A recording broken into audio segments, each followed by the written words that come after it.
शेतकरी मित्रांनो, आपल्या सर्वांचे स्वागत आहे प्रगत शेतकरी यूट्यूब चॅनलवर। मित्रांनो, आज आपण माझ्या शेतामध्ये आलेलो आहोत। या ठिकाणी मी हळद लागवडीसाठी 4.5 फुटाचे बेड तयार केलेले आहेत। मित्रांनो, या व्हिडिओमधून आपण हळद लागवड आणि आपली बेने हळद लागवडीसाठी कशी असायला पाहिजेत, त्याची प्रक्रिया कशी करणार आहोत, हे आज आपण माहीत करून घेणार आहोत। मित्रांनो, आपले बेड तयार झाल्यानंतर आपण आपल्या बेडवर गुंडी मारून घेतो।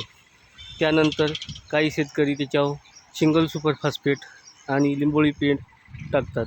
तर मित्रांनो, मी माझी हळद लागवड करताना सिंगल सुपर फॉस्फेट आणि लिंबोळी पेस्ट टाकणार नाही। त्यामागे प्रमुख कारण मित्रांनो, यावर्षीचा पाऊस कधी पडतोय कधी पडत नाही। आपली हळद लागवड झाल्यानंतर 4-5 दिवस जर पाऊस पडला नाही तर सिंगल सुपर फॉस्फेट या खतामुळे आपले बेड कोरडे होतील आणि आपले कोंब वाळतील। त्यामुळे आपण हळद लागवड करताना सिंगल सुपर फॉस्फेट वापरणार नाही।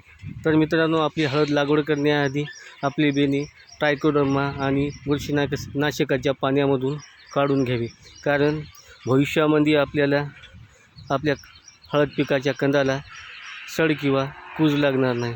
तर मित्रांनो, आपली लागवड पद्धत कशी असणार आहे आणि आपली बेने कशी असणार आहे हे पाहूया।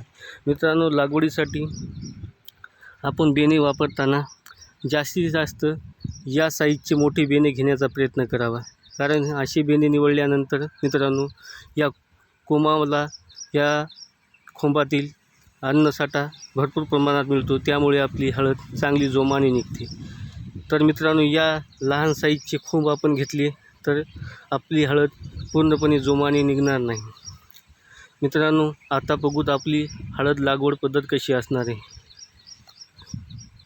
मित्रांनो, आपल्या हळदीच्या 2 खोंबामधील अंतर जास्तीत जास्त 6 बोटाचे ठेवायचे आहे। काही शेतकरी फणी मोठी होती म्हणून इतीचे अंतर ठेवतात, पण ती पद्धत पूर्णपणे चुकीची आहे। जास्तीत जास्त मित्रांनो 6 इंच अंतर ठेवायला पाहिजेत। त्यानंतर मित्रांनो, आपल्या हळदीचे खोंब हे कमीत कमी 4 बोट तरी खोलीवर गेली पाहिजेत आणि त्यावर भरपूर माती पडली पाहिजेत, कारण कमी खोलीवर हळदीचे खोंब गेल्यानंतर मित्रांनो, पाऊस 2-4 दिवस आला नाही आणि ऊन पडले तर आपल्या हळदीचे खोंब हे सुकणार नाही। त्यासाठी मित्रांनो, हळदीचे खोंब हे कमीत कमी 6 बोटे किंवा 4 इंच खाली गेलेले पाहिजेत। तर मित्रांनो, हा आपला लागवड पद्धतीचा व्हिडिओ कसा वाटला आम्हाला कमेंट करा, लाईक करा आणि व्हिडिओला शेअर करायला विसरू नका। आपल्या सर्वांचे मनापासून धन्यवाद। जय जवान जय किसान।